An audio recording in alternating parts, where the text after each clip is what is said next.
Follow him, yeah? Come on, get back then. Come on, so I'm going to miss it. Slow down when I get to him. Hey mate, you alright? Fucking hellfire. This guy here has been the bane of my existence for a week. I can't get my job done. Get by him. Let's film him again. Let's get him on here.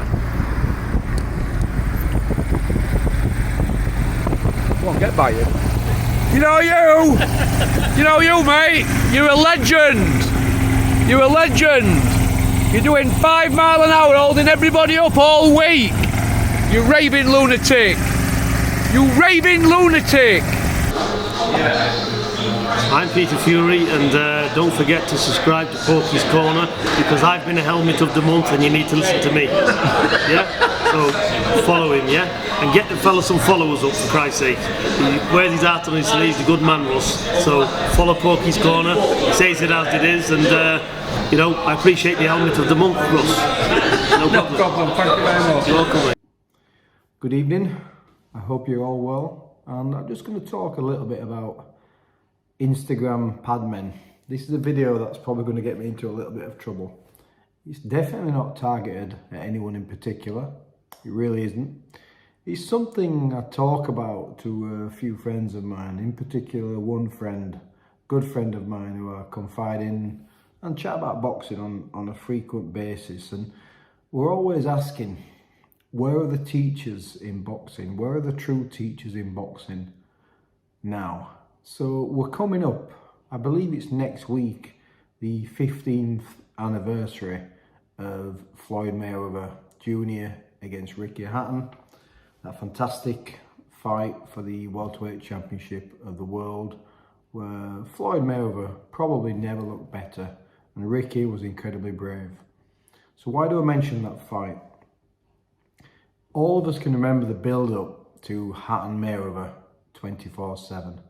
That was a 4-piece preview, if you like, and it was absolutely fantastic.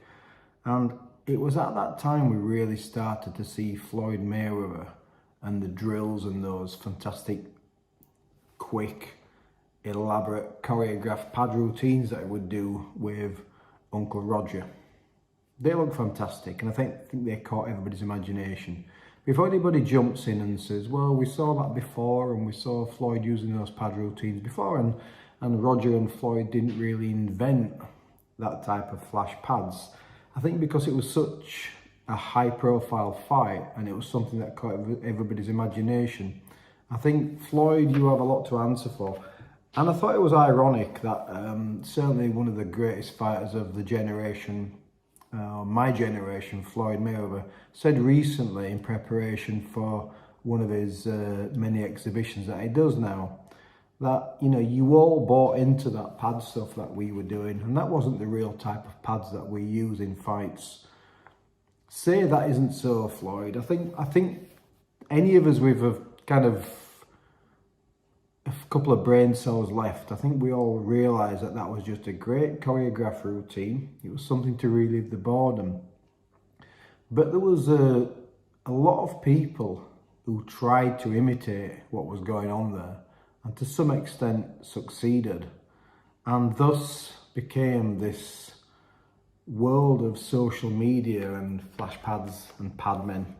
Trainers who wanted to be known as padmen. He's a great padman, him. He's fantastic on the pads, you should see him. He's absolutely brilliant. It sounds like I've got a problem with focus pads. Definitely not. I use focus pads. I would use them often, depending on why, when, where, and who with. Some fighters weren't that bothered about them. Other fighters I've worked with will just love going on the pads. Pads break the boredom. Pads allow you to look great, they allow the coach to look great, and they portray something that's really not true. That you are able to throw a 32 punch perfect combination and you can look absolutely amazing. But of course, if you think about boxing in real time, when do you see those combinations? The only time you ever see really a combination above 4 or 5 punches is when a fighter has another fighter in trouble and he puts the finishing touches on the job. Anyway, back to it. I used to use focus pads, as I've said, sometimes to relieve the boredom, but generally anybody who's coaching now, or anybody who's a true coach and understands the methods and the props of presenting information and presenting routines to fighters and getting them to work that, realizes that there's a hierarchy of how you do that. So for example, if you're going to get a boxer to execute a move or execute a combination that he's not quite sure of, this could be a novice, it could be a polished professional, it's about elevation. The most basic way to present something is in a closed shadow boxing movement. Some of these videos I'm happy to do some drills if you're after and drag my whole body through it, but it won't be that pretty, I promise you. But you start in a standing position and you will show somebody something, or you'll ask someone to demonstrate it in a closed shadow boxing position. What do we mean by closed? Stood, stationary, okay? You learn the drill, you stationary, then you add a little bit of movement. And then the next level of complexity from that shadow boxing, it could be doing that so with hand weights for a little bit of resistance, but likely you're going to get that fighter to then pass that onto the punch bag, okay? The punch bag is an inanimate object, and it's quite easy to move around and then go from shadow boxing to the punch bag. What happens then? You then go into a closed pad position where the coach will stand like he'll stand like a fighter, hold the focus pads, and then you get that routine off there. And then once you've done it on the pads, the idea being, and maybe some people are learning something watching this and how patronizing and smug does that find, what you then do is you elevate it again into what's called a conditional closed spar. So you'll have a conditional technical spar, and then you'll try the elevation again, and then you move to an open spar, and then you elevate it, of course, to the contest, yeah?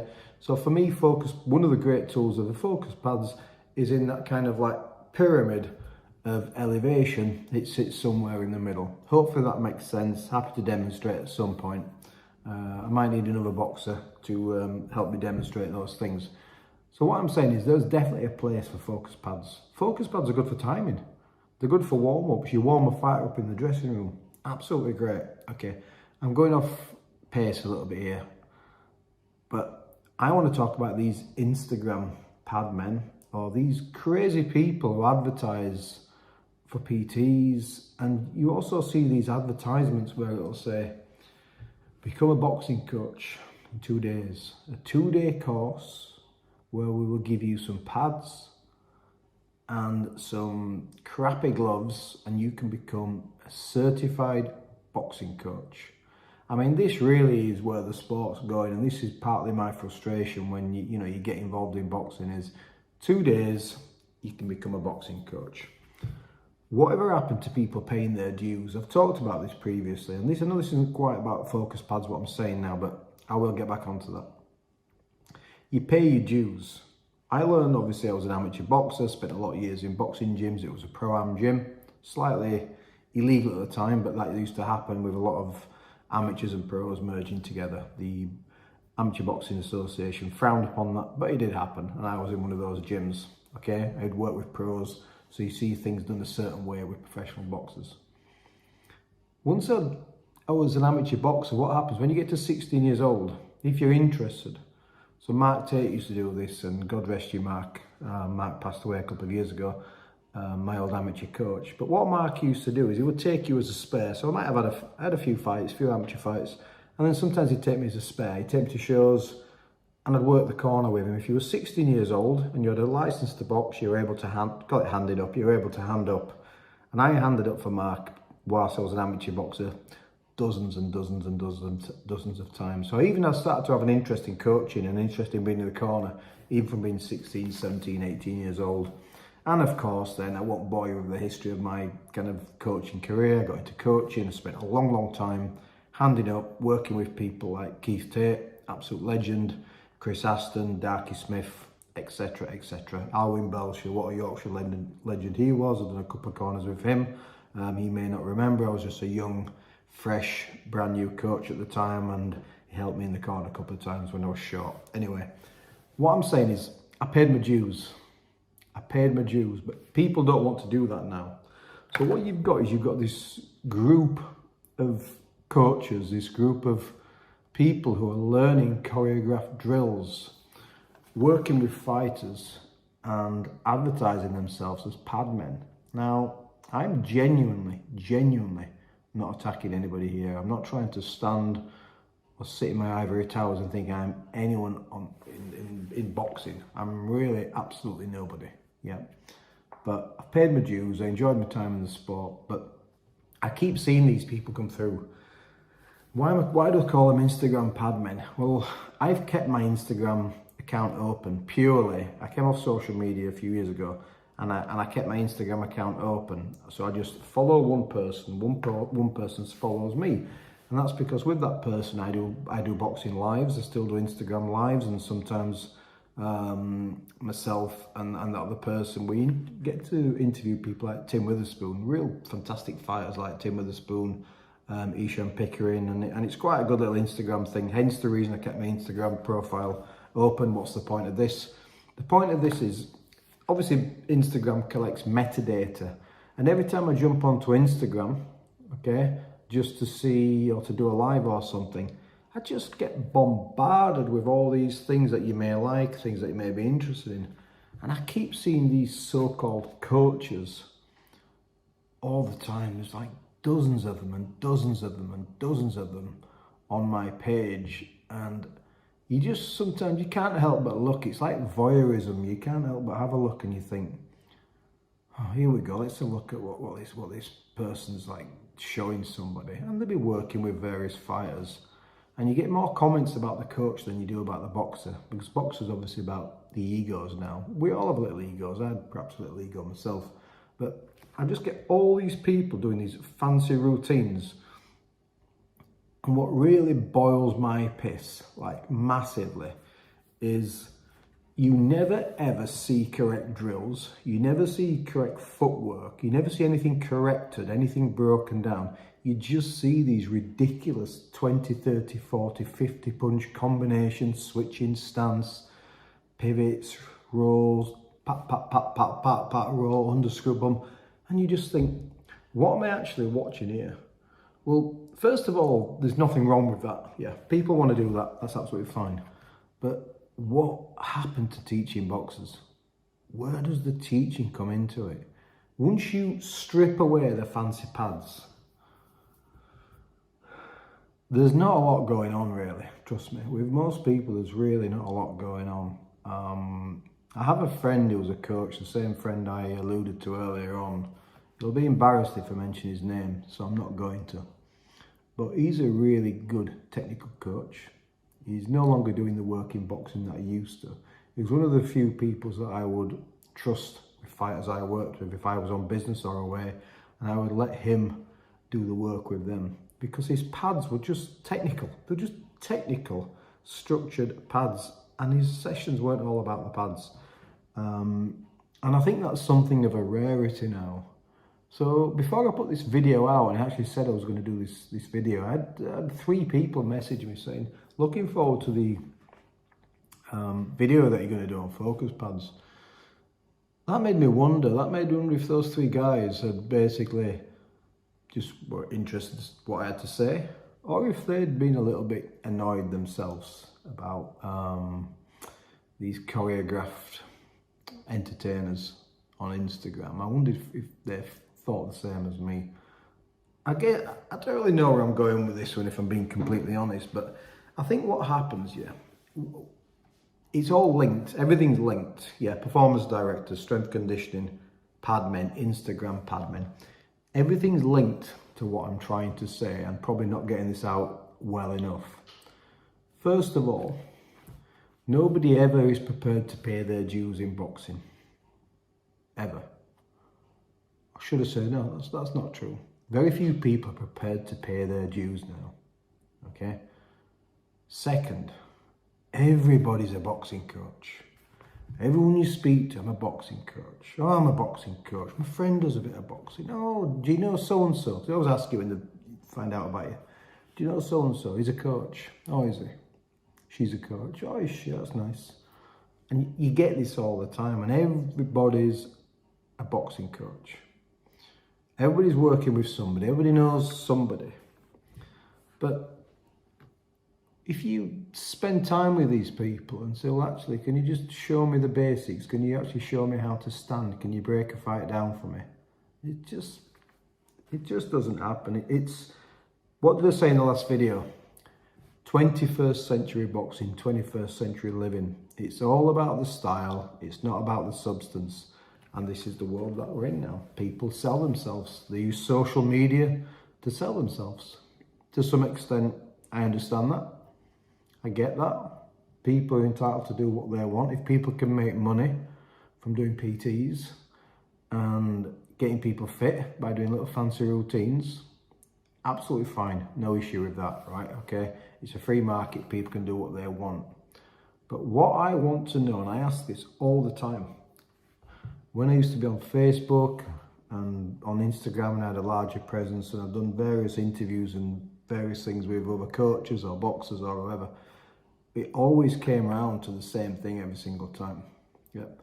Where are the teachers in boxing? Where are the teachers in boxing? The people who can break something down, the people who can motivate, the people who have an eye for detail. Where are those teachers? Because if you look at these, back to the Instagram pad men or pad persons or pad women, if you look at this, the mistakes are so common, but what we see really are fancy cameras, fancy angles, great crops, wonderful filters. Everybody looks so beautiful on the pads, don't they? Everybody looks so gorgeous on the pads. And you always see them sped up a little bit, don't you? You never see pad routines in the duration. I've got pad routines with a fighter I worked with just over a year ago now, a really talented fighter. I've got half an hour where we would work the pads, real good pad drills, yeah. I've never put those up. It's not about me. I have a little bit of footage with Sykes because it was a little bit of nostalgia for me. It was lovely to work with a retired Sykes a few years ago. We had a little bit of a mess about and I thought people would be interested to see Gary, to still see Gary's hands moved. It wasn't about me. But it's all about speeding this up, speeding up the action. Hashtag Padman, pads, focus pads, coach, boxing, professionals, one-to-ones, hit me up for a one-to-one. It's all about this nonsense that nobody ever teaches. Nobody will ever say when you're throwing a left hook that you're lifting your front heel off the floor too much. Drop your back knee a little bit. Point your shoulder, just point your shoulder. Just bring your hand round, just slightly to the front. Thumb, cheekbones, peripheral vision. When you rotate the shot, no one will ever tell you, don't recoil the shot, just pop, snap it, kinetic chain. Nobody will ever break this stuff down. Nobody will ever talk about the distance, spatial awareness. Nobody will ever teach you these little subtleties and these things. No one will ever show you the correct entry for a combination or a punch and the various exits. Nobody will ever show you this stuff. No one will show you 15 or 16 ways to defend a jab. Nobody will ever show you this stuff. Some people are capable of it, by the way. All right, okay, just to put it out there are teachers in boxing. There are some good teachers in boxing, but they are few and far between. It's now becoming all about the coach. It's become all about the Instagram pad man. And I'm just going to call it out now. There's a lot of charlatans in boxing. Part of my frustration was, who really can I learn off and who can I look up to? Fortunately, I did have some good people around me. Keith Tate was the first sort of coach who everybody knew. He was the coach at the gym where I was, and I learned some good things off Keith. And Keith and Mark obviously are no longer with us now. But yeah, I remember certain things that Keith taught me, and some of those things when I was working with fighters, I could hear those things come out of my mouth, and I could just picture Keith saying it. And so, listen, we all learn things off each other, right? I'm not putting myself out there as a great coach. I'm genuinely not. It's not something I was able to do full time, but there are a lot of fakes out there. There really are a lot of fakes. It sounds like I'm being quite dismissive, actually, and I'm not trying to do that. But there was, I think it was Adam Smith. I won't mention the name. Adam Smith gave reference to someone a few months ago, and he says, you know, he works with this guy because he's a great pad man. He's a great pad man. And I just think, says who? Says who? You know, one of the best coaches I've ever heard, you know, when I listened to Emmanuel Stewart, he was just such a philosopher, and he was such a great coach, and his body of work and the fighters he worked with, some of those fighters had no business winning world titles, and he's did some fantastic things with some decent fighters, but not the most amazingly talented fighters in the world. And if you look at someone, you know, someone like Manny Stewart, and look at the work and the CV that he's got, why am I using his name? If you ever watch Emmanuel Stewart, any footage you've got of Emmanuel Stewart doing the pads, he's not that great. Sugar Hill is not that great. Very, very basic pads. Some of the hand position is quite awkward. It's not all about the pads, guys. It's not the most important thing in boxing. And there were times during a 7 or 8 week training camp for British titles with Gary that we might not do pads for a week or for 2 weeks. I certainly won't bother getting the pads out when he wasn't in great shape. We get the fitness other ways, we get the routines other ways, and we would finish the last week or so with the focus pads because it was a good way of reducing injuries and keeping the sharpness and keeping the rhythm going. But that was it, really. Yeah, look, the flash focus pads, seriously, yeah. Everything has a place in boxing, but that's not a primary position. Most of it's bollocks. Most of the teachings are bollocks. And it was just fantastic to hear Floyd Mayweather a few weeks ago, which was when I kind of intended doing this video, calling it out, just saying, that's not really how people do the pads, you know. And he almost fooled a generation of people just so desperate to get into boxing, so desperate to be a coach, that they learned these routines and they learned these choreographed routines and they sold themselves as boxing coaches. Well, coaches there weren't. I don't think so anyway, and certainly not teachers. Yeah, I've definitely rambled on. Yeah, but any of you guys want to become a boxing coach, if you think it's something you'd be good at, or a teacher, get yourself down to an amateur gym. Don't bother with the 2-day training course at certain gyms that they offer. You definitely won't become a boxing coach in 2 days. You might not become one in 10 years because it might not be something that you have an aptitude for. Or you might become a really, really good coach in a shorter space of time because it might be just for you. And I also firmly believe, signing off now because I've rambled on for 22 minutes and probably upset a few people in my quiet way, and I don't care. Genuinely. But I believe, yeah, you understand boxing and you see boxing, or you don't. I think it's that simple. I think there are a lot of charlatans in the sport of boxing, and I've said several times on on various YouTube channels that the entry into boxing now is low. The bar is low. The bar is low for fighters. The bar is low for coaches. And I always wonder why, most people, if you're fit and healthy and of a certain age and you have a little bit of background, can get a professional license in boxing. But I always wonder why we don't make it tougher. Because if you're a teacher, you're teaching something that's incredibly dangerous and could preserve somebody's health and well-being. If you're teaching that, surely we have to have some kind of standards and we have to have some kind of entry level to teach one of the most dangerous sports and disciplines there is. So thank you everybody for watching. I've probably not said a great deal and probably said quite a lot. I think it just depends how you hear these things. It depends how I come across. I never mean to become across as patronising, and I do this in one hit. I don't really have notes. I think I wrote a couple of notes down here, and I can barely even read them now because my eyes are going and I'm tired.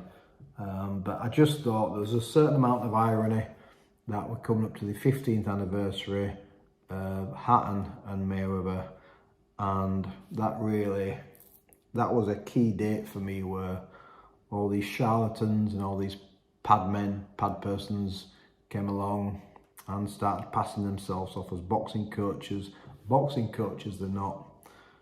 I certainly know, I know a lot of name dropping now. Well, I won't name drop. I know some very, very good coaches in boxing, and some quite high profile coaches who I don't speak to much these days, but I do have conversations with some of them, and I think they kind of share the same views as myself. And I always think it's interesting when I look at who I consider to be the best coaches, certainly in the UK, and they're not considered padmen. Yep, focus pads have a place.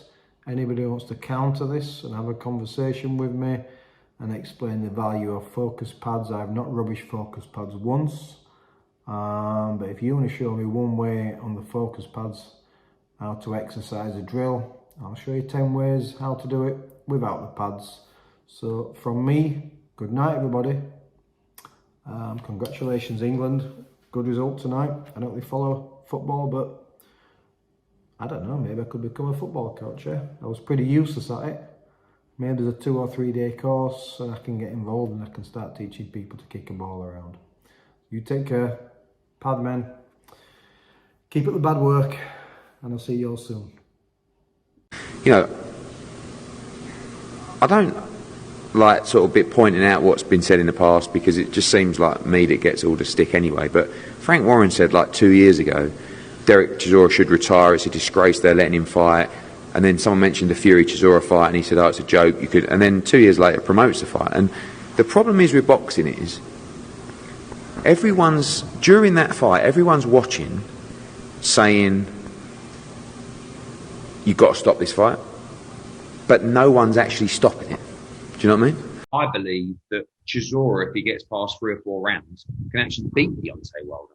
And everyone's saying, "Oh, you're trying to put look." He would accept the fight with Wilder, and it's a good fight for Wilder.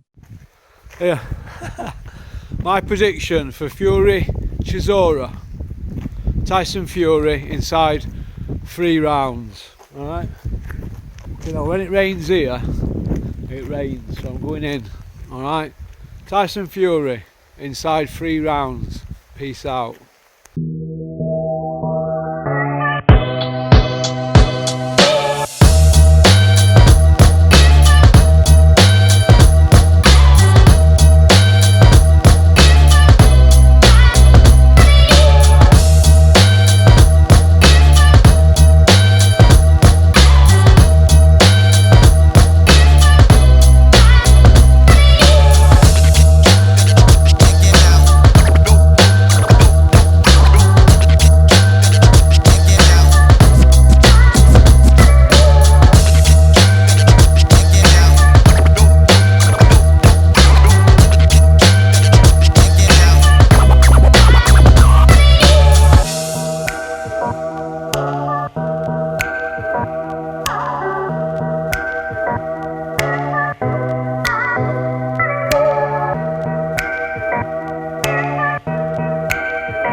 Porky's Corner is proud to be sponsored by Spartan Site Solutions.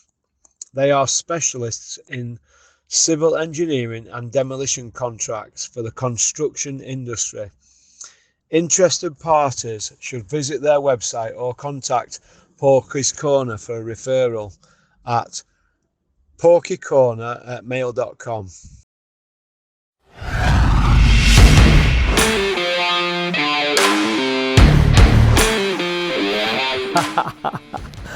You liked that one, didn't you? Right, first of all, I just want to say thank you very much for liking and subscribing. It means a lot to me, because we're on this journey together, aren't we? So anybody got any ideas for the channel, fire them over to me, porkycorner@mail.com. Alright? Shout out to Innovation Alloys and South Yorkshire Packaging. Alright? Don't forget to subscribe, keep on trucking.